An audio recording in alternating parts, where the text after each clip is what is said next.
Alright, week 3 is done. Here's a recap. So there was a lot of kickboxing happening, there was a lot of BJJ.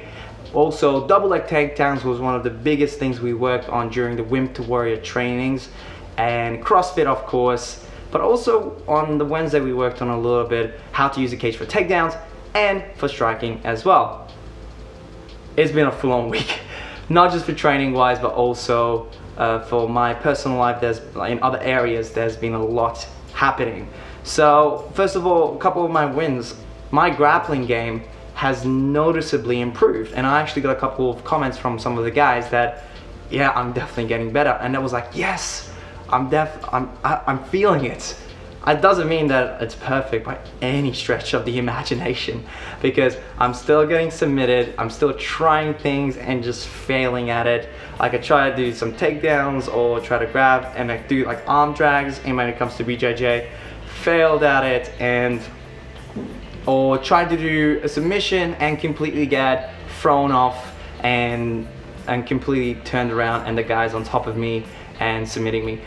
So not perfect by any means, but I'm starting to get the flavor of everything, and it's definitely improving, which is the important part. It's not being perfect, it's actually improving, so I'm very happy with that. Now, the other thing that was a really cool win this time is I learned some very, very unique things. Like for example, on the Friday, we had BJJ sparring, and the instructor, he was sparring with me one time, and he does one thing where he traps my hand, and then I can't move, I can't do anything. He rolls me, and then I end up on the bottom, and he hands on the top. And I was like, that was cool, what was that? And he calls that hand in the cookie jar. I was like, what? Hand in the cookie jar.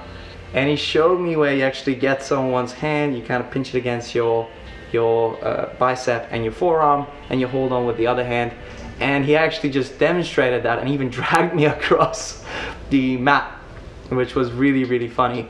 But he said that this doesn't really work in no gi, but when you have gloves on, or when you have gi on, and I will have gloves on when we are doing the finale for the MMA, you can absolutely use this. And when someone's even on top of you and you're controlling their wrist, they can't hit you. And that was one of these massive aha moments, like that's gonna serve me for this whole journey.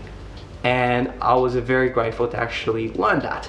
Now, on the contrary, like some of my, I want to say fails, challenges that kind of coming up, for example, is this week has been harder energy-wise. Like, again, I have to wake up 4 o'clock in the morning to be there for 5 a.m. training.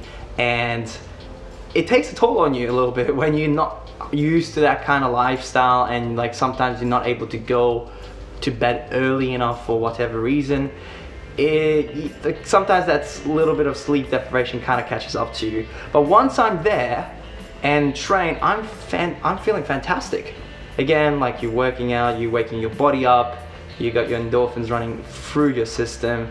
It's awesome. Now when I get home a couple of hours later, sometimes I crashed pretty significantly, but it was interesting to see like my body's still adjusting to it. So this week, a little bit of the shine of the newness of this whole challenge kind of was wearing off, and the challenges were creeping more in.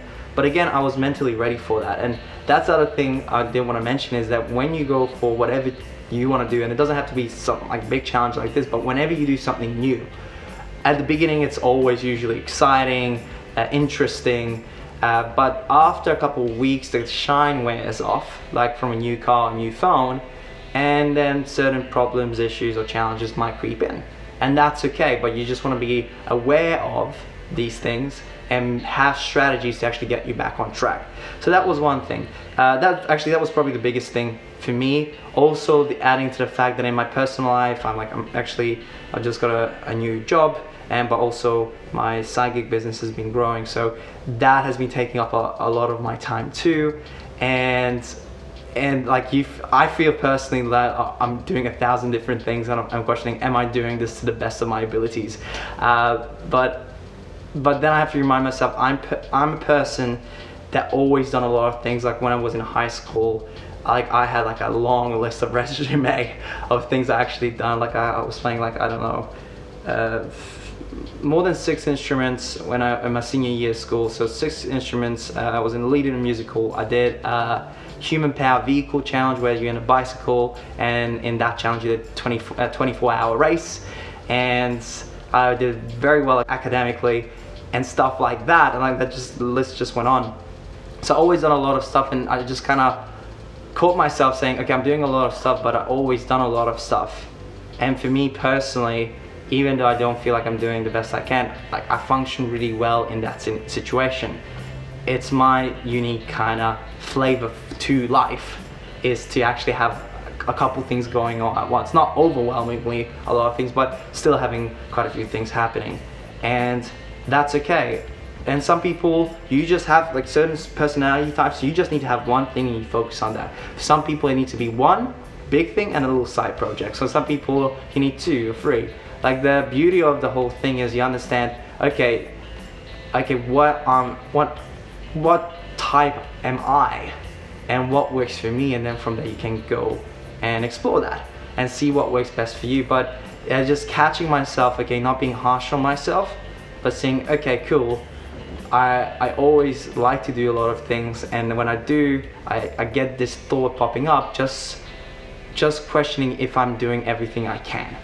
And that's okay. We're not really being hard on yourself, it's just really minimizing and issues and also optimizing performance in everything you're doing. And that's a good question to have anyway, but not so much that you're beating yourself up about it. So I thought that was really cool. Now, the other thing that I had this week were 2 massive aha moments. The first one was during CrossFit on Tuesday, and we were doing weighted workouts. So we actually doing using the barbell to press it above our heads, and also a deadlift to shrug, and that was really interesting. But I had some issues with that, especially the sitting down part. And then casually, as the coach runs past me after saying, like, you need to push your butt back, sit back a little bit more, he said, hey dude, you're too quad dominant, your hamstrings are not strong enough, that's why you're having issues. And it was like bells were going off through my head, because I'm like, that makes so much sense.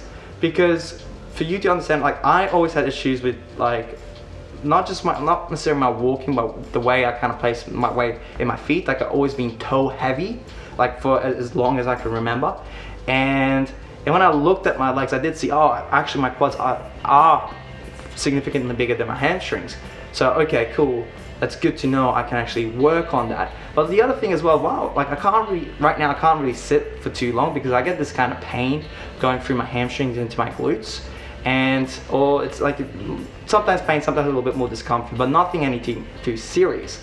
But it was interesting to see that, okay, that's something that popped up, and now I got an opportunity to work on. So that has been massive, and I've been asking a couple questions about that, and I might even do a video of how I'm coping with that. The other thing, this was specifically for Brazilian Jiu-Jitsu, and because I asked the head instructor, I'm like, mate, listen, Jiu-Jitsu there's so much to learn, and there's so much depth to everything to learn.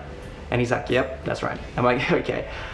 But as a beginner, as someone starting out, what are the main things I should be focusing on and really getting good at? He said, easy. You need to learn the 5 positions of Jiu-Jitsu, okay, and how to get out of them.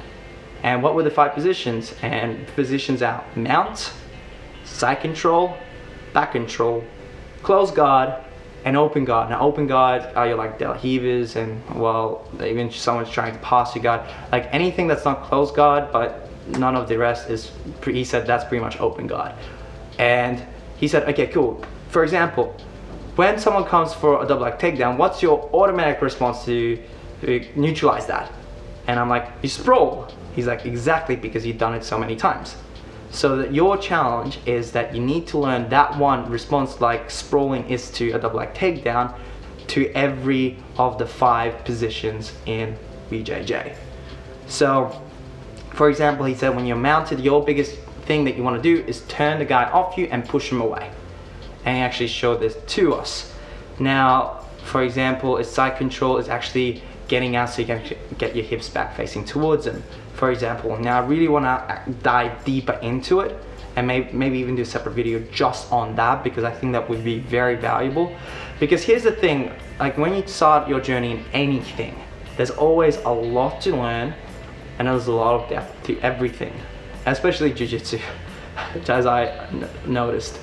But you don't have to try to learn everything.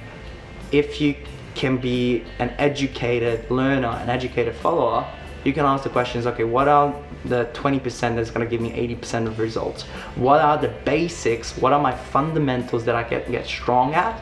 And then from there, build my house or build my pyramid. For this case, that's gonna be my focus for the next couple of weeks, to actually really getting these 5 positions and how to get out from them with that number 1 response. And he said that if that doesn't work, then you can actually go a sequence of techniques, strategies, and tricks. But first of all, there's always this number 1 response. So that was incredible to learn and very exciting to learn.